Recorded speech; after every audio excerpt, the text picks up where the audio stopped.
اس قسم کا مضمون بہت سی روایات میں ذکر کیا گیا ہے۔ اس میں شک نہیں کہ اللہ کے پاک نام کے برابر کوئی بھی چیز نہیں۔ بدقسمتی اور محرومی ہے ان لوگوں کی جو اس کو ہلکا سمجھتے ہیں۔ البتہ اس میں وزن اخلاص سے پیدا ہوتا ہے۔ جس قدر اخلاص ہوگا اتنا ہی وزنی یہ پاک نام ہو سکتا ہے۔ اس لیے اخلاص کے پیدا کرنے کے واسطے مشائخ صوفیہ کی جوتیاں سیدھی کرنا پڑتی ہیں۔ ایک حدیث میں اس ارشاد نبوی سے پہلے ایک اور مضمون مذکور ہے، وہ یہ کہ حضور اقدس صلی اللہ علیہ وسلم نے ارشاد فرمایا کہ میت کو لا الہ الا اللہ کی تلقین کیا کرو۔ جو شخص مرتے وقت اس پاک کلمے کو کہتا ہے اس کے لیے جنت واجب ہو جاتی ہے۔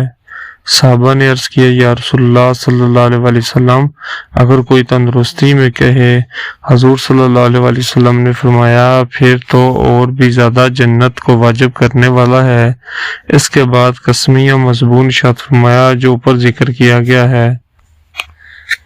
میرے محترم بھائیو، دوستو، بزرگوں، اللہ پاک نے ہم سب کی کامیابی اپنے پورے کے پورے دین میں رکھی ہے کہ دین میری آپ کی زندگی میں آئے گا۔ آپ سرکار صلی اللہ علیہ وسلم والی مبارک محنت سے ختم نبوت کے صدقے یہ دین کی محنت کرنا میرے و آپ کے ذمہ ہے۔